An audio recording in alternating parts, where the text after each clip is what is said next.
Hello everyone, and welcome to my General Hospital official channel. I hope everyone is having a wonderful day. Before we begin, please hit the subscribe button and give this video a thumbs up. Sasha Gilmore Corbin's real baby daddy was found by Nina Reeves, and Michael Corinthos was under court order for emergency custody, according to the General Hospital recap for Wednesday, May 28. After Jason Morgan removed Amelia Corinthos from their house, Willow Corinthos and Drew Kane urged Mac Scorpio to get aid at the PCPD. Mac went to Carly Spencer's house with inquiries regarding the entire scenario, even though he knew the kids were with their father. Later, Mac brought the court order Michael received for emergency custody until the June 2 hearing back to Drew and Willow. There was nothing Mac could do because it was all legal and above board. Michael gave Carly, Jason, and Jocelyn Jackson braces back at Carly's house. It was Diane Miller who encouraged Michael to come quickly from Germany and provided him with information on the custody case. Against Drew's desires, Willow finally arrived to Carly's door and confronted Michael. Willow begged Michael not to take her kids away from her, but Michael merely glared at her. Nina visited Maxie Jones at the Brown Dog Bar and expressed concern that Willow's only chance of retaining Amelia and Wiley Corinthos was to leave Drew. Nina was also aware that she might be able to connect with Willow if she opened up about her own intense experiences with Drew. But Maxie recognized that Nina was afraid of ruining what she had created with her daughter. The subject of Sasha Corbin's subpoena for the custody hearing came up. After getting drunk with a stranger and hooking up with him the night before Halloween, Maxie thought back to the story Sasha had first told her. That seemed very specific to Nina, but Maxie assumed it was a hoax because she didn't see why Jason would lie and support Sasha. After Maxie left, Nina asked the bartender a question after things started to make sense for her on Wednesday's GH episode. The bartender had always had a thing for Sasha the deception model, so it wasn't too difficult for him to recall that night when Nina offered him some money and reminded him of it. Additionally, the bartender remembered the $500 tip he got from the man Sasha had a sexual encounter with. The bartender verified that Jason wasn't the man after Nina showed him a picture of him on her phone. Nina was able to corroborate that Michael was the one who couldn't stop touching Sasha and eventually departed with her that evening after she showed her a picture of him. Ned Quartermaine, meantime, blasted Lois Cerullo for failing to inform him about Brooke Lynn Quartermaine's pregnancy and adoption. Although Olivia Quartermaine also retaliated, Lois pointed out that she had kept Sonny Corinthos in the dark about Dante Falconeri's paternity. Later on, Sonny faced Lois, but he was a little more sympathetic to the circumstance. Despite his disapproval of Lois's approach, Sonny valued the opportunity she provided him to support Giovanni Gio Palmieri financially. Even though Sonny was unaware that he was Joe's grandfather, it was a means for him to be involved in Joe's life. In the end, Sonny gave Lois a hug and offered some consolation during her difficult moment. Gio attempted to outshine Brooke Lynn and Dante at the Quartermaine home, but they stopped him to give an explanation. Gio questioned what Brooke Lynn's justification was when Dante made it apparent that he was unaware of her pregnancy. Despite giving up a child, Brooke Lynn noted that at the time, she was unsure if the child was a boy or a girl. Since Brooke Lynn abandoned him and never looked for him, Gio continued to feel unwelcome. Emma Scorpio Drake brought Gio to the footbridge after they had departed, so he could take a time to relax and reflect. While they were there, Emma put her hand on Joe's and comforted him. Gio claimed that his violin was the biggest lie of all when Emma questioned why he had broken it. Tracy Quartermaine returned with Dante and Brooke Lynn and cautioned them to release Gio. Tracy didn't want Dante and Brooke Lynn to forget that they had met their son tonight, even when feelings were running hot.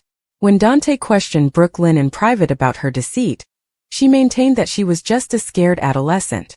The deceit had persisted for too long, and it was too late to come clean once Brooke Lynn had grown older and wiser. When Harrison Chase showed up to console Brooke Lynn, he told Dante that he was aware of the pregnancy. Dante asked how Gio had found out the truth and appeared offended by Chase's concealment of that information. Ned entered the room and interrupted Chase's intention to take Brooke Lynn to bed. According to General Hospital teasers, Brooke Lynn will speak up to her father about a lot of things, so watch for Ned's reaction. Nina discovers the reality of Sasha's pregnancy, while Lois faces the music. On General Hospital today, Nina has a startling epiphany, Michael has an unpleasant visitor, and Lois is red for filth. When a distraught and disillusioned Gio yells at his parents, Brooklyn is forced to clarify that neither she nor Dante were aware that he was their child. Dante was actually unaware that she had given birth. They try to calm him down, but Gio storms off, Emma chasing after him. Brooklyn is still trying to take it all in, and Dante wants answers. Tracy believes they should have a private conversation, but before they go, she reminds them of the most important thing. They have a son, and he's a very great kid. Chase shows in just as Dante is demanding to know who else knew the secret, claiming that he had learned about the kid a few months prior, but was unaware that it was Gio. Emma tries to assist Gio in processing what he has learnt at the footbridge. He learns that his grandfather is actually Sonny, who funded his education in music. Emma claims that although Sonny might not be to everyone's taste, she has heard from her mother, Robin, that the mafia has a track record of assisting individuals, whether or not they are connected. Ned is incensed and finds it difficult to comprehend why he was not informed about Brooklyn's pregnancy. Lois is aware that he would have been helpful. However, Lois notes that Gio would probably have been a target for the Quartermaines. Lois was able to watch after the child and knew he would grow up in a caring community by giving him to her cousin. A member of that devoted Bensonhurst group shows up seeking her share of Lois as soon as Ned has finished with her. How could she have kept her in the dark about this? Olivia wonders. The hotelier points out that Sonny was dangerous, which doesn't apply to Lois' conduct. Lois compares this to Liv keeping Dante away from Sonny. In the end, Olivia states that she is unsure if she will ever be able to forgive Lois.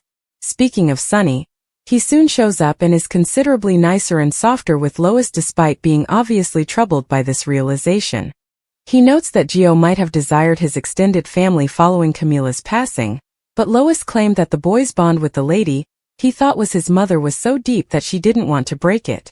In the end, Sonny discovers that Lois was attempting to establish a bond with his grandson by allowing him to cover the cost of Joe's piano lessons. He's thankful for that. When Michael reunites with his family, he informs Carly, Joss, and Sasha that he knew he had to return home to defend his kids, even if he did forego his therapy early. Mac, who has been dispatched by Drew and Willow to look into Amelia's kidnapping, interrupts their talk. Mac soon returns to the police station to inform Willow and Drew that Michael has been granted custody of the children by a court order until the hearing in early June. In order to speak with Michael, Willow asks Drew to drive her to Carly's place. She correctly points out that Drew's desire to accompany her will only exacerbate the problem. Michael opens the door as she gets closer, and the two of them meet up. Maxie and Nina talk about the impending custody battle over wine at the Brown Dog. Maxie questions whether Nina would go so far as to disclose her personal relationship with Drew in order to remove him from Willow's life. Soon the topic of Sasha and her child comes up. Nina's expression changes when the subject of Jason's protectiveness is brought up. Nina approaches the bartender after Maxie leaves and starts questioning him about the night Sasha, the woman he had a crush on, entered and became wasted. Despite his insistence that he doesn't engage in gossip, the bartender is able to influence him with a generous tip. "That's not the guy Sasha left with," the bartender remarks, pointing to a photo of Jason. However, the bartender affirms that they departed together with their hands all over each other after Nina shows him a photo of Michael. As someone who could read between the lines and notice the small clues that others missed, Nina had always thought of herself as observant. The moment she learned the truth about Michael and Sasha, however, was beyond anything that could have prepared her. Her perception of the past was completely upended by this realization, which also altered her present and left her battling an emotional tempest she wasn't sure how to handle. It had begun with a casual remark, a thoughtless remark made by a mutual acquaintance.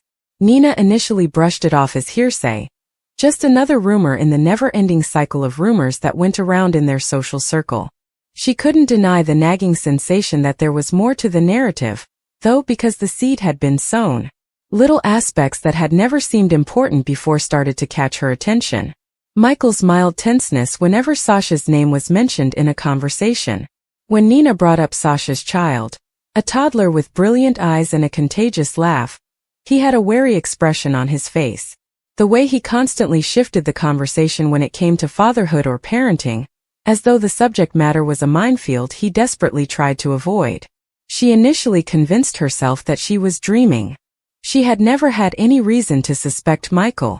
She knew him to be honest, kind, and attentive. However, the more she considered it, the more everything seemed to come together in a way that she was unable to ignore. Then came the day she happened to find the picture. As she occasionally did when she stayed over at Michael's flat, she had started organizing an old drawer. She enjoyed the domesticity of cleaning, the little details of living with someone, and he had never objected to her doing it. However, she discovered a picture that stopped her cold that day, hidden beneath a pile of receipts and misplaced notes. Sasha was holding her infant in the photo, and the child's face was beaming up at the camera. It appeared harmless enough at first, just a tender moment between a mother and her child. However, Nina's attention was drawn to the edge of another figure in the picture, a person standing slightly out of focus with a softly laying hand on the infant's back. There was no mistaking the fingers. There was no denying the watch on the wrist, a present she had given Michael for his birthday. As she gazed at the picture, her mind racing, her breath stuck in her throat. For what duration was he aware? Why hadn't he informed her? And how did they interpret this? That night, she faced him, her voice shaking with a mixture of hurt and rage. He initially disputed it, his expression a mask of bewilderment. However, he changed his attitude from one of remorse and surrender to one of relief when she put the picture in front of him. He started, "It's not what you think," but even he found the words to be vacuous. "Then tell me about it," she insisted. "Because it looks like you've been lying to me the entire time from where I'm standing." After letting out a sigh and stroking his hair, Michael looked directly into her eyes. "It was a long time ago, Sasha and I. An affair. We weren't serious, and we both decided it would be best if I wasn't present when she revealed she was expecting." Nina's stomach twisted. "So you simply left?" With a hint of annoyance in his voice, he stated, "It's more complicated than that. She wanted me to stay out of it. She had plans and a life of her own. I appreciated that. And you never considered telling me?" Nina hardly raised her voice above a whisper. "I've been around Sasha and her child, your child, all this time, and you never said a word." Michael's silence said more than words as he looked down. The days that followed were a haze of disagreements, sobs, and heartbreaking insights. Nina found it difficult to make amends between the man she loved and the one who had withheld such a significant secret from her. She doubted everything, including her own judgment, their connection, and his honesty. Were there more falsehoods? Other things that are missing? When Nina eventually plucked up the nerve to talk to Sasha, she was amazingly composed throughout the entire situation. She said, "I didn't think it was my place to tell you. It was his secret, not mine, to divulge." Nina persisted. "But you knew how close we were. You knew I didn't know." Sasha let out a sigh. "I assumed that by now he would have informed you. I was unaware that he was still hiding it from you." Both Michael's and Sasha's treachery were deeply hurtful.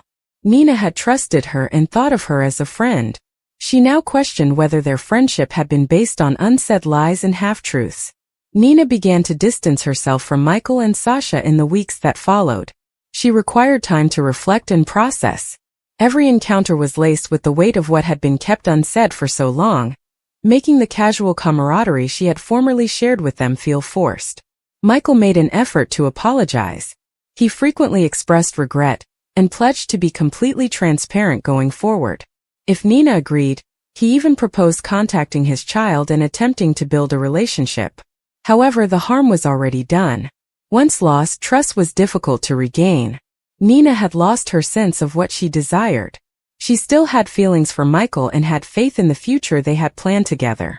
However, another part of them couldn't get rid of the sensation that their foundation was irreparably shattered. What else could he conceal from her, if he could conceal something this significant? The youngster was a living, breathing reminder of the past that Michael had attempted to forget. Was she truly a member of a family that had been founded on such a deep deception? Was she even interested in being? She kept turning the questions over in her mind, and they tormented her, keeping her awake at night. There were no simple solutions or obvious way forward. She only knew that things would never be the same. As Lulu Spencer sobs over Dante Falconeri's anger, Jason Morgan will inquire as to whether Michael and Willow Corinthos can reach a settlement, according to General Hospital previews for Thursday, May 29th. In an emotional talk with Ned Quartermaine, Brooke Lynn Quartermaine will first discuss why she has been silent for so long about her pregnancy and adoption. Given how upset, heartbroken and perplexed Giovanni Gio Palmieri is right now, Brooke Lynn will eventually confide in Ned about her worries. Ned might encourage Brooke Lynn to simply give Gio some time, but it will make her fear that her son may never give her the chance to love him. Emma Scorpio Drake will reassure Gio on the footbridge that she will follow him wherever he goes. Gio will truly value Emma's consolation, because she will continue to provide him with the assistance he needs at this time. Cody Bell will confess to Sasha Gilmore Corbin that things didn't have to be this way. Now that everything has blown up, Sasha will offer Cody some advice, but Cody will still have misgivings about how this whole Gio scenario was handled. Before evicting Lois Cerullo from the mansion, Tracy Quartermaine will inform someone that she believes congratulations are due, which may include making a sarcastic remark to her. After hearing the truth, Dante will accuse Lulu Spencer, who was disputing with Lois about Joe's origins, during a confrontation on Thursday's GH episode. Lulu's involvement in all the drama, and the explosive way the information was revealed will be a major issue for Dante. Dante will believe that Lulu did all of this to gain him back, but she will refute that. Dante will be furious that she lost control of everything, but Lulu will argue that she only wanted him to know the truth. Lulu will cry when Dante storms out on her because he won't react with gratitude in the given situation. Michael will let Willow know on Carly Spencer's doorway that he no longer believes the children should be with her. In the car, Willow will tell Drew Kane that she will never see her kids again if Michael has his way. When he returns to Michael, he will update Jason on his conversation with Willow and get ready for the impending custody dispute. When Jason asks Michael if there is any possibility of reaching a compromise, Michael can respond that as long as Drew is involved, there isn't. Naturally, Michael is unaware that Nina recently learned the information he is holding from Sasha. Nina discovered that Michael is the father of Sasha's unborn child with the help of some fresh pieces to the puzzle and some investigative work. Watch to see if Nina's stunning information is revealed in court, because, according to General Hospital spoilers, it may play a significant role in the impending custody dispute. What a dramatic change in plot! Nina from General Hospital discovered new knowledge that completely alters the situation, just as it appeared that she might risk all to get Drew away from Willow. The actual query? What is she going to do with her newfound understanding? It goes without saying that everything were upended by Michael's sudden return, bearing a court order giving him temporary custody of Wiley and Amelia. After running to the police, Willow and Drew discovered that they were powerless to stop it. Carly and the rest of Michael's family came together to support him. What about Nina? To find out what to do next, she went out to drink with Maxie. When it appeared that Nina could be prepared to reveal her own liaison with Drew in order to expose Willow to the piece of work that is Drew, even Maxie was shocked. Naturally, the approach wasn't the best one because Nina would lose her hard-won relationship with Willow as a result. However, Maxie's nonchalant comment made Nina stop and consider. Her eyes were actually lighting up as the concept started to take shape. The bartender helped Nina piece together that Sasha had hooked up with Michael, not Jason, that fateful late October night before she could even pull out a hefty bribe tip. It would appear that Nina has few options for using the knowledge that Michael already knows. He is the father of Sasha's unborn child. However, since Willow's infidelity with Drew is a major factor in Michael's custody case, his own adultery and the ensuing child might undoubtedly hurt his case. However, considering that the man posing as Sasha's baby's father is a hitman who has made other people vanish over the years, Nina might also end up endangering herself. It appears that Nina is currently unaware that this information may not be helpful to her. What would it cost even if it did? A counterattack could be launched by a number of locals who are aware of her tryst with Drew. After the entire fake daughter situation, she and Sasha worked hard to reestablish their relationship. Is she truly willing to sacrifice that? We do know that the custody dispute, which is scheduled to begin on June 2nd, will be just as dramatic as the nurse's ball. And although while someone will ultimately be granted custody of the kids, the aftermath may make everyone question whether the fight was worthwhile in the end. Updates and spoilers for the week of Monday, May 26th to Friday, May 30th on General Hospital show Heart to Heart, Welcome Home and Painful Consequences. Brooke Lynn Quartermaine Chase has a heart-to-heart with her father, Michael Corinthos is welcomed home, and Lois Cerullo faces terrible consequences for her long-held secret. Rerun of Memorial Day Monday, November 26, 2024 episode. There will be a rebroadcast of the November 26, 2024 program on Monday, May 26, which is Memorial Day. Christina Corinthos Davis was brought back to the stand during Ava Jerome's trial in this episode by Rick Lansing. Lucky Spencer and Elizabeth Baldwin learned that Lulu Spencer had vanished from Turning Woods. After seeing Cyrus Renaud, Lulu erupted and took Cody Bell for a ride back to Port Charles. Sasha Corbin finally discovered she was expecting a child. Bitter consequences packed with remorse. Lois and Dante Falconeri are both experiencing emotional overload on Tuesday, May 27, when Brooke Lynn tells her that what she did is unforgivable, causing her to endure painful consequences for her long-held secret. Lois is crying since it's obvious that her daughter despises her for what she did. In another scene, Cody Bell expresses his regrets to Lulu, saying he's not sure if they made the correct decision. In an attempt to persuade Sonny Corinthos that a custody compromise is the worst, Nina Reeves asks for his assistance. Sasha feels alleviated of her anxiousness, which may be related to the fact that she is taking care of Amelia Corinthos and that Michael Corinthos is back in town. Greetings from home, attempting to explain. On Wednesday, May 28, Dante and Brooklyn reach out to their son, and Michael is welcomed home by his family, which probably includes the Quartermains, Corinthos, and Spencers.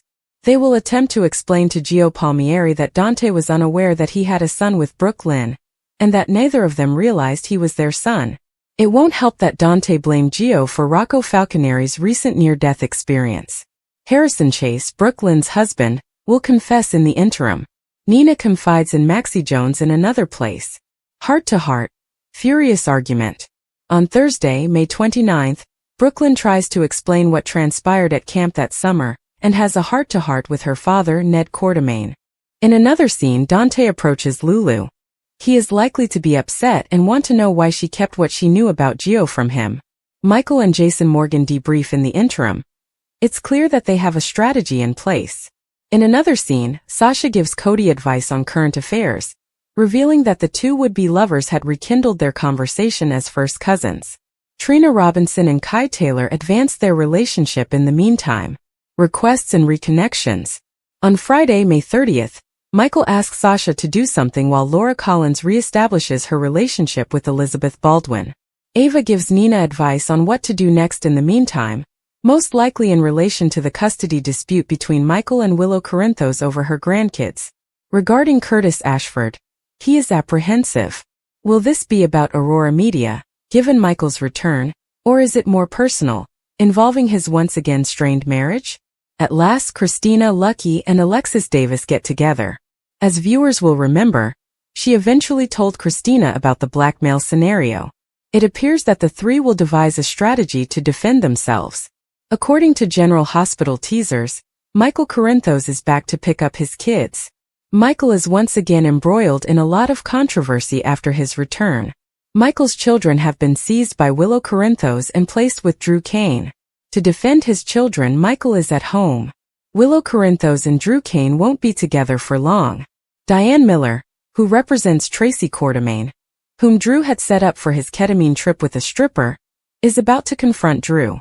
Drew made arrangements for Willow to be informed that Michael had declined to see her by calling the institution in Germany. As he ended Willow's marriage, Drew also had an affair with Nina Reeves. During this custody arrangement, Willow and Drew have abruptly offered to mediate a settlement. Michael was heading home, but Willow was unaware of it. When Willow and Michael talk about this and she accuses him of not wanting to see her, what will happen? Michael is unaware of this. Will everything fit together to reveal Drew? Tracy Quartermain might reveal the affair between Drew and Nina. Tracy is upset over being arrested and is aware of Drew and Nina's affair. When Tracy has the ability to ruin Drew's perfect little family, she will not remain silent. If so, Willow and Michael could try to resolve their differences. Whether Willow agrees or not, Michael still loves her and could want to resolve things. Given that Michael is now the one with a secret, things could get awkward if he and Willow end up getting back together. Sasha and Michael vow to keep their one-night stand a secret.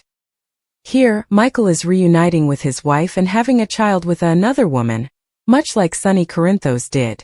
What would happen if Sasha Gilmore had an early labor? Michael is fully aware of Sasha's issues from her initial pregnancy. Additionally, Michael consented to let Sasha raise this child alone. This baby's father is Jason Morgan. Jason will undoubtedly support Sasha in the event that she has a problem. But Michael might ruin it all by hurrying to see how Sasha was doing. Will Michael reveal Sasha's secret, while also blowing up his reconciliation with Willow?